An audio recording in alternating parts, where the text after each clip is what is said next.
आपको एक बड़ी अटपटी बात मैं बताऊं, जब कोई अभक्त माने भाव रहित व्यक्ति प्रभु से कुछ कहता है, प्रार्थना करता है,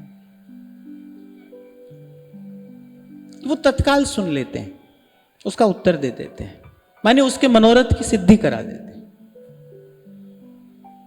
लेकिन जब कोई भक्त पुकारता है, कह रहे बड़ी देर में सुनते हैं, और ये कहां का न्याय है? अभक्त आपको पुकारता है, आप झट सुन लेते हैं, उसका मनोरथ पूर्ण कर देते हैं। क्योंकि जब भक्त आपको पुकारता है तो बड़ी देर लगाते हैं। भक्ति तो कह रहे हैं, कभी तो दीन दयाल के भनक पड़ेगी कान। तो जैसे श्री गुरु नानक देव जी महाराज जब यात्रा पर थे तो एक गांव में गए, बड़ी आव भगत हुई। तो क्या कह के चले हैं? कह रहे उजड़े रहो, उजड़े रहो। एक गांव में गए, बड़ा तिरस्कार, बड़ा अपमान हुआ। गुरु साहिब कह के निकले वस्से रहो, वस्से रहो। तो भाई मर्दाना ने पूछा, तो गुरु साहब मुस्कुरा दिए, बोले ये जो संतों की आओ भगत स्वागत सत्कार करने वाले हैं ना, ये तो खिले हुए फूल हैं, जहां जाएंगे अपनी सुगंध फैलाएंगे। ऐसे ठाकुर जी कह रहे भाई जब अभक्त हमको कुछ कहता है ना,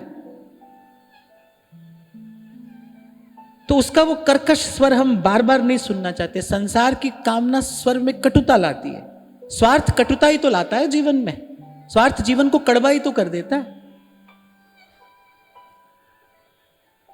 स्वार्थ जीवन को कड़वा कर देता है,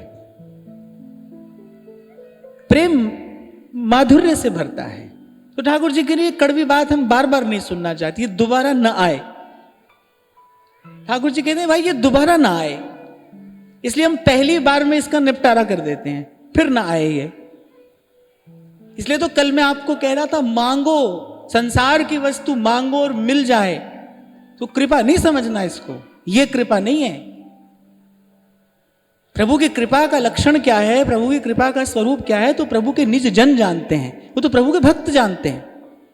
शायद आपने पहली बार सुनी हो ये बात आज, कि भाई अभक्त पुकारेगा तो उसकी पुकार का तुरंत उत्तर दे देंगे, और भक्त कोई पुकारेगा तो उसकी पुकार इतनी मीठी है, उसकी जो आत्मा की पुकार है, उसकी पुकार में जो जो जो करुणता है, और फिर जो भक्त के हृदय की पुकार है ना, वो तो सारे संसार का मंगल करने वाली है।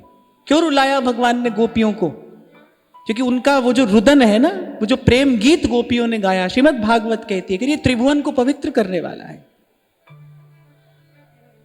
उनके मुख से जो ये उद्गलन हुआ है, अरे ये इससे लोक का मंगल होगा।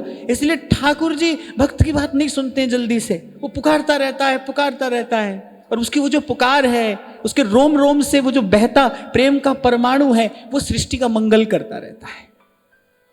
ऐसे तो देखो भक्त को मिलना क्या है, भक्त को तो मिले ही है। जिसको प्रियतम से मिलने की चाह मिल गई, उसको तो प्रियतम मिल ही गया, और मिलना क्या है। जिसके भीतर मिलने की चाह के अतिरिक्त और कुछ है ही नहीं, उसको तो प्रियतम मिल ही गया।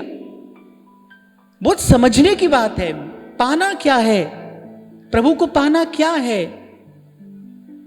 निरंतर निरंतर प्रभु की जो चाह है वही प्राप्ति है, वही प्राप्ति है, उसी को पाना है।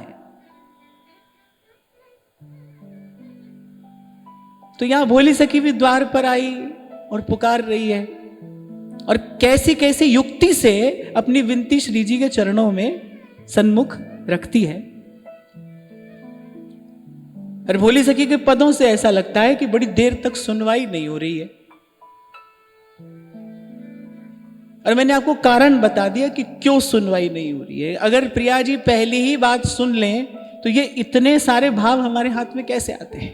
ये जो भोली सखी ने गाया, प्रेम में, भाव में, व्याकुलता में, अकुलाहट में भर भर कर गाया, ये सब मोती हमारे पास में कैसे आते हैं? हमारी तो पहुंच नहीं है यहां तक, हम तो यहां तक जा नहीं सकते।